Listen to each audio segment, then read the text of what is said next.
Alegrei quando me disseram: vamos à casa do Senhor, porque na casa do Senhor há fartura de alegria. Amém? Abra sua Bíblia no livro da Revelação do Apocalipse, capítulo 22, versículo 17. Apocalipse 22, versículo 17, para nossa breve meditação nessa noite. Glória a Deus, aleluia. Deus é fiel, amém. Já louvo a Deus pela oportunidade, louvo a Deus pela vida do pastor Daniel, sua família. Glória a Deus, que Deus possa abençoar a vida do pastor. Louvo a Deus também pela vida do presbítero Cipriano. Glória a Deus, que tem nos dado a oportunidade, todos os demais obreiros que aqui se faz presente pela vida da igreja, amém. Louvo a Deus também pela vida da minha família, não está aqui, glória a Deus, mas louvo a Deus, amém. Apocalipse capítulo 22, do versículo 17, quem achou diga amém. A tradução que eu tenho diz assim: e o Espírito e a noiva dizem vem, e aquele que ouve diga vem, e aquele que tem sede venha, e aquele que quiser tome gratuitamente da água da vida. Glória a Deus, aleluia. Versículo 20, aleluia. Aquele que certifica estas coisas diz: certamente eu venho rápido. Amém. Assim seja. Vem, Senhor Jesus. Amém. Glória a Deus. Feche sua Bíblia, pode tomar seu assento. Serei muito breve nessa oportunidade, em nome de Jesus. Na noite de hoje, eu trago uma revelação, a qual o Espírito Santo de Deus outorgou ao meu coração, para trazer o coração da sua igreja. Sabemos todos nós, aleluia, nós como igreja eleita do Senhor, nós somos um povo escolhido, nós somos um povo separado, nós somos um povo que foi lavado e que foi redimido pelo sangue do Cordeiro. É sabedor de todos nós, como igreja do Senhor, nós somos um povo que marcha sobre a face dessa terra em rumo de uma conquista, em rumo de uma vitória. É sabedor de todos nós, como igreja eleita do Senhor, nós somos um povo que foi escolhido para ser um povo mais que vencedores em Cristo Jesus. Mas o texto que nós lemos é um texto profético, porque nós lemos ele dentro do livro da Revelação, dentro do livro das profecias mais conhecido dentro da Bíblia Sagrada como o livro do Apocalipse. O livro do Apocalipse é um dos livros mais belos e fascinantes da Bíblia Sagrada. Através dos seus símbolos e das suas figuras, Jesus nos mostra como será o fim de toda a humanidade sobre a face da terra, aleluia. Um fim que para alguns vai trazer a tristeza e para outros vai trazer alegria. Sim, se no livro do Gênesis tudo é o começo, tudo é a criação, no livro do Apocalipse tudo é a consumação, tudo é um ponto final, mas é um ponto final que vai recomeçar quando a nova Jerusalém, ela desce do céu, ataviada como noiva adornada para o seu esposo. Mas não somente isto, embora haja várias profecias nos livros do Novo Testamento, o livro do Apocalipse é o único livro 100% profético do Novo Testamento, porque tudo aquilo que está escrito no livro do Apocalipse já aconteceu, está acontecendo e ainda vai acontecer. Mas quem escreveu o livro do Apocalipse foi o evangelista João, quando ele é jogado na ilha de Pátimo pelo testemunho que ele deu e pelo amor da palavra de Deus. Vou repetir, João foi jogado dentro da ilha de Pátimo, não porque João estava defamando alguém, não. João foi jogado dentro da ilha de Pátimo, não porque João estava perseguindo alguém, também não. João foi jogado na ilha de Pátimo, não porque João estava apedrejando alguém, também não. João foi jogado dentro da ilha de Pátimo pelo testemunho que ele deu e pelo amor da palavra de Deus, porque Jesus disse um dia para o seu discípulo: ficai-vos em Jerusalém, até que do alto vocês sejam revestidos de poder. E a Bíblia diz que em Atos Atos capítulo 1 do versículo 8,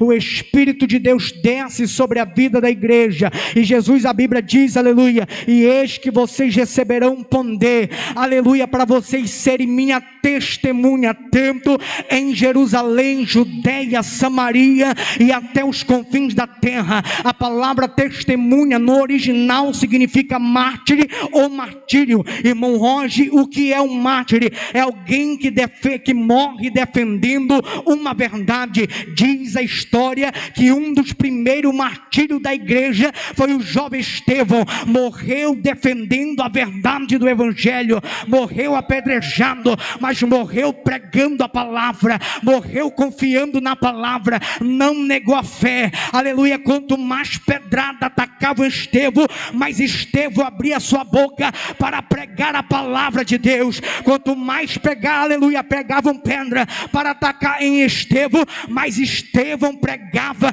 a palavra de Deus. E diz a Bíblia que Estevão olhou para o céu e disse assim: eis que vejo o céu aberto e o Filho do Homem assentado na direita do poder. O que eu entendo com isso? Que quanto mais pedrada atacava em Estevão, mais a porta se abria para ele. Quanto mais pedrada, levanta a tua mão para cima nessa noite, quanto mais pedrada atacar em você, mais Deus vai abrir a porta para você. Quanto maior o número da pedrada, maior o número da perseguição, maior também é o número da porta que Deus abre para a sua igreja. Tem alguém que acredita nessa palavra? Então, pelo amor de Deus, abre a tua boca, glorifica e deixa Deus te usar. Oh, aleluia. Quanto mais pedrada atacava Estevão, mais Estevão pregava a palavra. As pedradas motivavam Estevão a pregar. A perseguição motivava Estevão a pregar. Então, ser cheio do Espírito Santo não significa eu servir só para vir à igreja. O Senhor nos enche do Espírito para que nós possamos aguentar o baque. É por isso que João foi para a ilha de Pátmos, cheio do Espírito Santo. Quando João foi levado para a ilha de Pátmos, eu imagino que João, antes de Deus levar João até o terceiro céu, eu imagino que João vai tentar encontrar uma saída na ilha.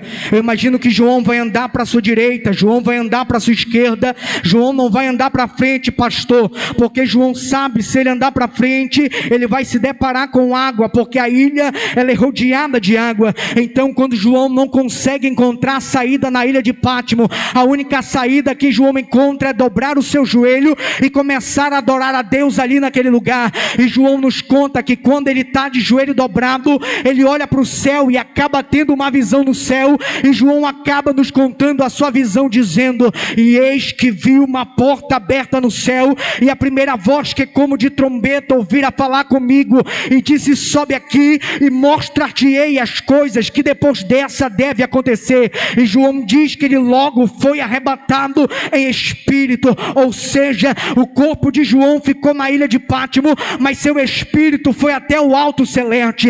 Como João está no alto celeste agora, João vai começar a ter visão da paisagem celestial, e uma das primeiras coisas que João vai ver é o trono de Deus, e Deus assentado sobre o seu trono. Vou repetir, uma das primeiras coisas que João vai ver é o trono de Deus, e Deus assentado sobre o seu trono. Mas antes de Deus dar visão por completo, aleluia, do reino celestial, Deus dá uma ordem para João, dizendo: João, tudo que tu vê, escreve no livro. Porque Deus mandou João escrever tudo aquilo que ele visse no livro, porque Deus sabia que esse livro chamado Bíblia Sagrada, e esse livro do Apocalipse, ia passar de geração em geração. Deus sabia que esse livro ia romper gerações, ia ultrapassar gerações. Que é um exemplo disso? A mãe da minha mãe mãe leu este livro, a minha mãe leu, eu li, meus filhos vão ler, os filhos dos meus filhos vão ler este livro,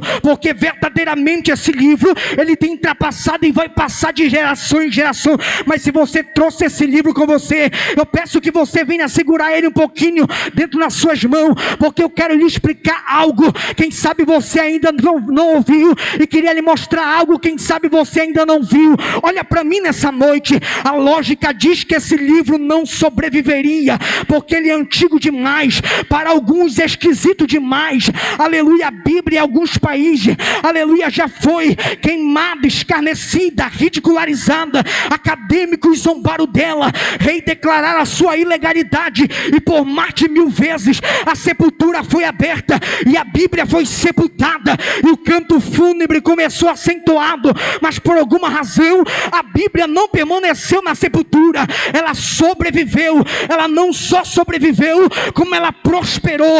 É o livro mais vendido de toda a história, é o livro mais vendido de todos os tempos, e há anos tem sido mais lido. Não existe na terra uma explicação para isso, é porque a resposta não está na terra, a resposta está no céu, para milhões e milhões, e milhares que leram a sua palavra e viveram as suas promessas. Só existe uma pergunta e uma resposta: a Bíblia é o livro, é a voz de Deus falando com o seu povo. Então, se a Bíblia Sagrada é o livro, é a voz de Deus falando comigo e com você, eu fui estudar um pouco a respeito da Bíblia Sagrada e descobri que dentro desse livro a promessa para toda a minha vida e para toda a tua vida também. Como por exemplo, se alguém se levantar contra a minha família, contra o meu casamento, contra o meu relacionamento, para tentar nos parar, para tentar nos abater, para tentar nos destruir, Deus faz uma promessa dentro da Bíblia Sagrada dizendo: pelejarão contra ti, mas não prevalecerão. Se alguém preparar alguma ferramenta, alguma arma forjada, alguma língua de calúnia, de fofoca, de defamação, Deus faz outra promessa dizendo: toda ferramenta preparada contra ti não prosperará, e toda língua ferina que se levanta contra ti em juízo, tu as condenarás, porque esta é a herança do servo do Senhor.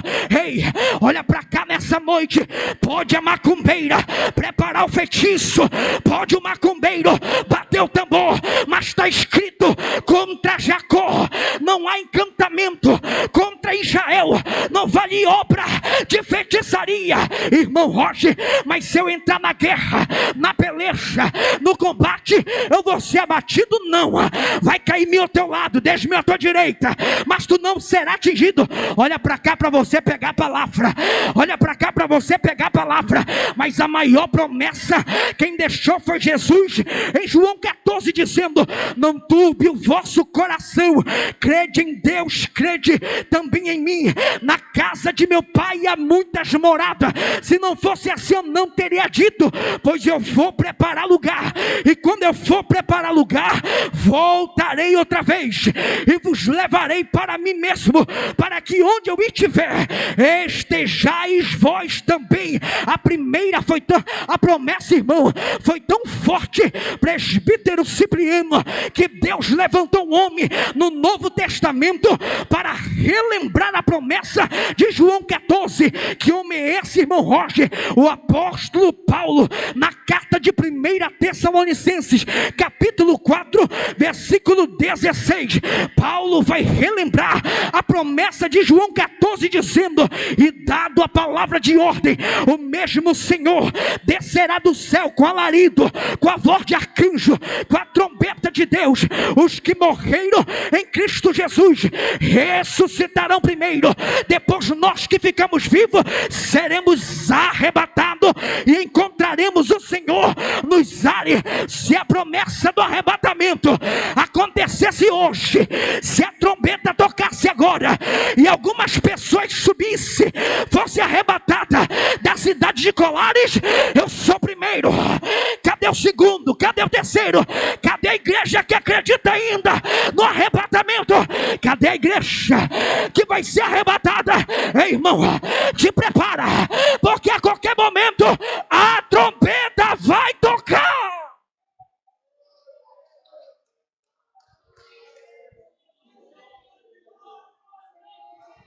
E você já percebeu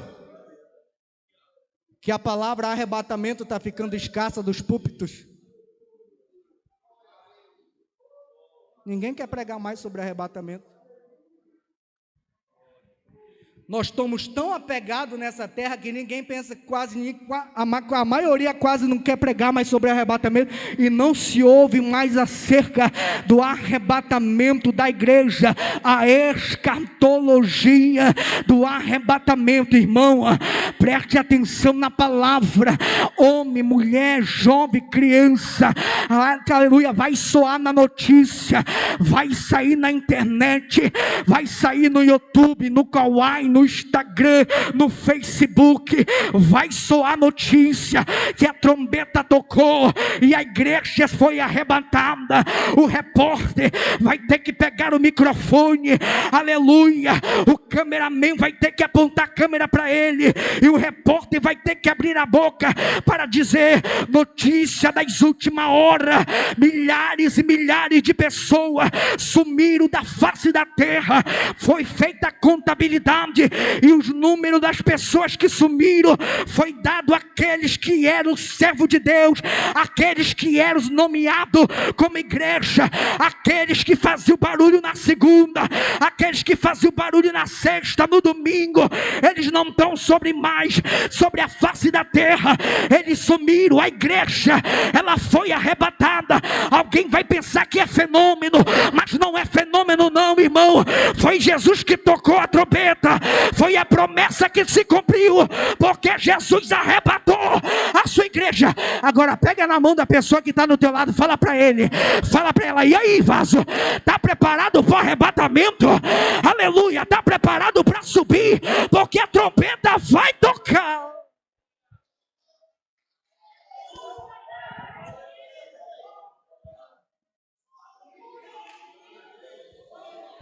Tem gente que discute mais sobre o Lula e sobre o Bolsonaro do que do arrebatamento da igreja.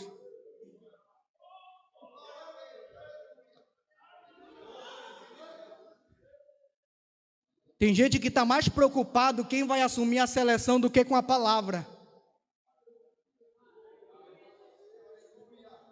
Irmão, não quero saber se o Brasil perdeu de 4, de 5, de 7. Se o dólar subiu ou se aumentou. Se vai diminuir ou se vai abaixar. Eu estou ligado na promessa que a qualquer momento vai acontecer.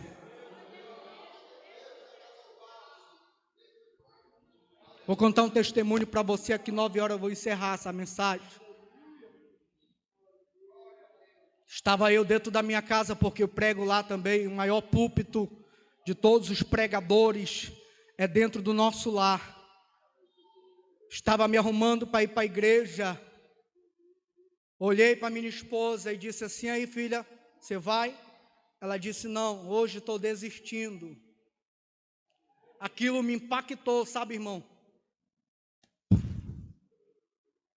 Eu falei: amém, só vou orar. Mas só tem um detalhe: eu não preciso de você para ser salvo e você não precisa de mim.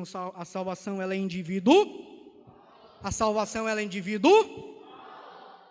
Falei para ela: ninguém sabe o dia e ninguém sabe a. Ninguém sabe o dia e ninguém sabe a. Mas nós sabemos o nome do dia que Deus virá. Como assim, irmão Roger, nós sabemos o nome do dia? Estava até conversando com o pastor dentro do carro. Nós não sabemos nem o dia e nem a hora, mas nós sabemos o nome do dia que Ele virá. Ele vem num dia chamado hoje, porque para Deus não existe amanhã, para Deus existe hoje. Para nós existe amanhã, mas para Deus existe hoje. Quer um exemplo disso? Aleluia, para nós domingo, aleluia, hoje é domingo, para nós segunda-feira é amanhã, aleluia. Quando chegar na segunda-feira, aleluia, na segunda, terça se torna amanhã, aleluia, mas quando chega na terça-feira, ela não é mais amanhã, ela se torna hoje, aleluia. Preste atenção para você pegar na palavra. Quando chega na terça-feira, ela se torna hoje, aleluia. Chega na terça, quarta é amanhã, mas quando chega na quarta, ela não é amanhã, ela é hoje. Quando chega na quarta, ela se torna hoje. A quinta-feira é amanhã, mas quando chega na quinta, ela não é mais amanhã, ela se torna hoje. Então Jesus está dizendo: meu filho, prega para a minha igreja que o arrebatamento pode acontecer no sábado, o arrebatamento pode acontecer no domingo, na segunda, na terça, aleluia. Avisa para a minha igreja que eu vou arrebatar num dia chamado hoje. Tem que estar preparado para subir, mas também tem que estar preparado para ficar. Tem que estar preparado para subir, mas também tem que estar preparado para ficar. Ei, irmão, eu tenho uma notícia nessa noite, e a palavra é essa: te prepara, ó noiva do Cordeiro, para se encontrar com o teu Deus, porque a qualquer momento Jesus vai arrebatar a igreja.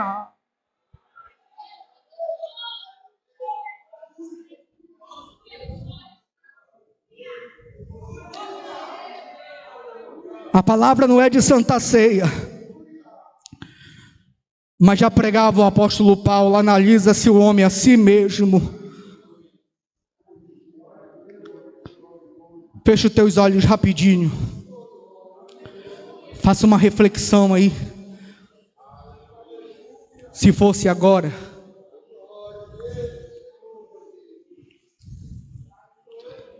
qual era a nossa posição?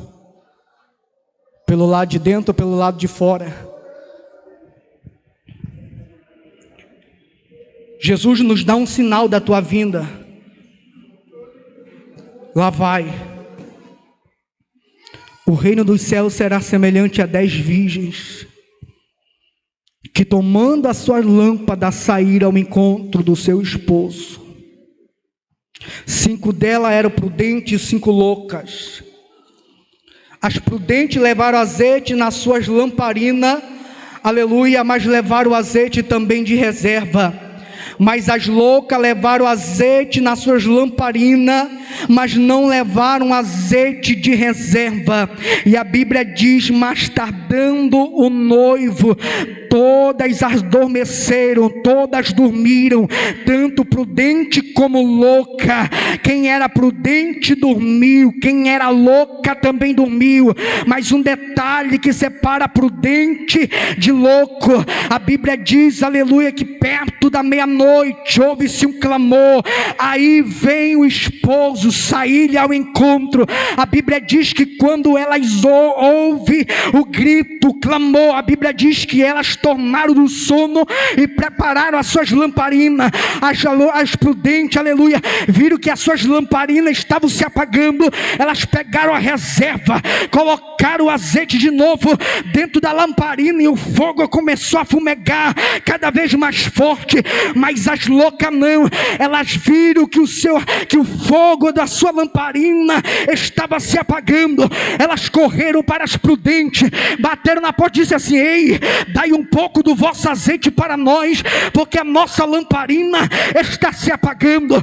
As prudentes disseram: não, nós não podemos dar nosso azeite para vós, porque senão vai faltar para nós.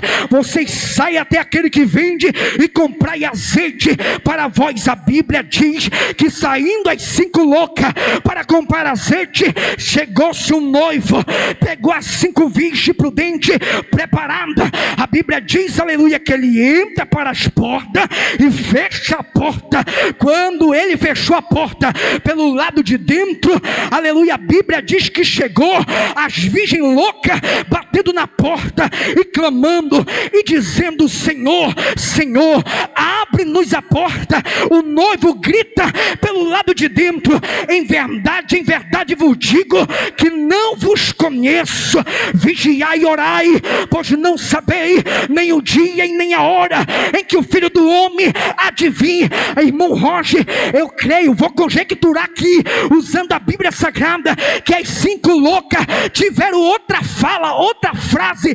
Qual é a frase, irmão Roger? Quem sabe olharam para a porta e batiu assim: Senhor, abre-nos a porta, porque preguei em teu nome, cantei em teu nome, eu toquei em teu nome, eu suei a melhor nota em teu nome, eu evangelizei, eu consagrei, eu estava lá na visita, eu estava lá nas consagrações, eu estava lá nas reuniões. Jesus vai dizer: estava em corpo presente, mas o coração não estava. Estava em corpo, mas o coração não estava. Quem sabe Jesus vai olhar para a noiva e vai dizer: bem profetizou Isaías a respeito de vós hipócrita, que vocês me louvam de lábios, mas o coração está longe de mim. Mas a igreja que me adora em espírito e em verdade está dentro das portas. A igreja que me adora em espírito e em verdade está sentada na mesa. A igreja que me adora em espírito e em verdade está com a lamparina acesa. Não deixa a lamparina apagar. Pega na mão do teu irmão, fala para ele: ei vaso, não deixa o fogo apagar, não deixa a lamparina faltar azeite, não deixa secar o azeite da botija, porque a qualquer momento o noivo vem aí, o noivo vem aí, o noivo vem aí. Te prepara, ó igreja, te prepara, ó noiva do Cordeiro, porque o noivo vem aí.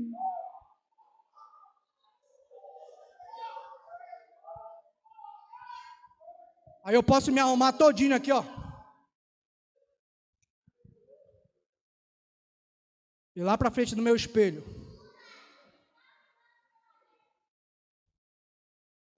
Aí o homem vê a casca. Isso aqui é a casca, olha para cá. Isso aqui se chama casca. Mas para Deus o que vale não é eterno. Gravata. É o que você, a essência que você carrega aqui dentro. Porque essa essência é esse azeite que vai pesar naquele dia.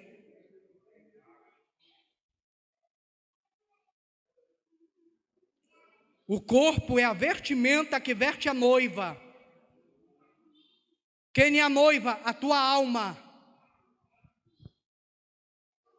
A tua alma é a noiva. A roupa da noiva é o teu corpo. Teu corpo.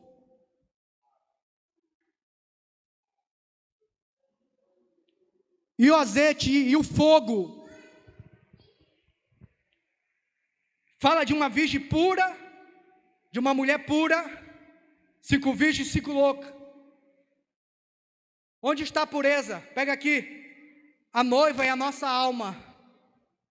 E as virgens da Bíblia são o nosso coração.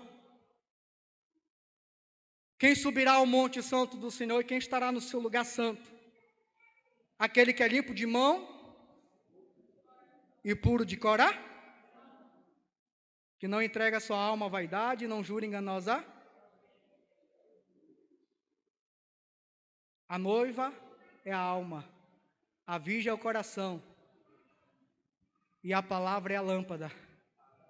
Salmo 119, versículo 105. Lâmpada para os meus pés e luz para o meu caminho é...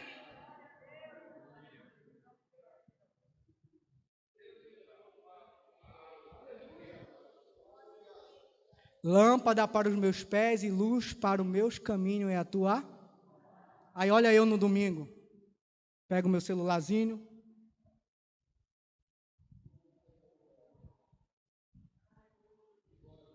deu a hora do culto, vou cultuar a Deus. Tudo certo.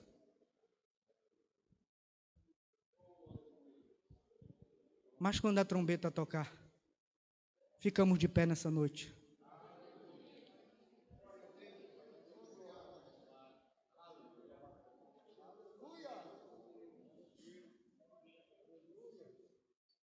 Você não conhece a minha intimidade com Deus e eu também não conheço a sua.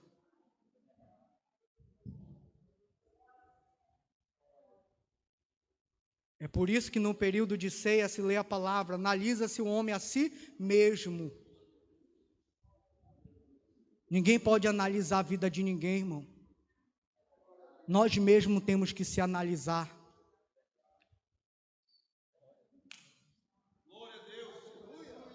Tantas coisas acontecendo no mundo e nós estamos desligados. Hoje eu vi um vídeo numa igreja na África. A igreja foi destruída. Os irmãos foram mortos. E colocaram uma placa escrita assim: igreja aqui não.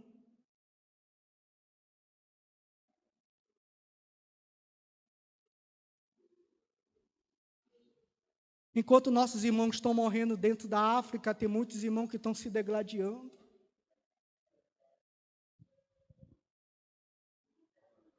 Temos que parar, irmão, e dar mão uns para os outros, porque Jesus vai arrebatar a sua igreja.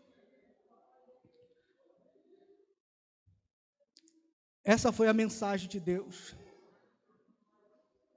O Espírito e a noiva dizem: vem. O Espírito e a noiva dizem: vem.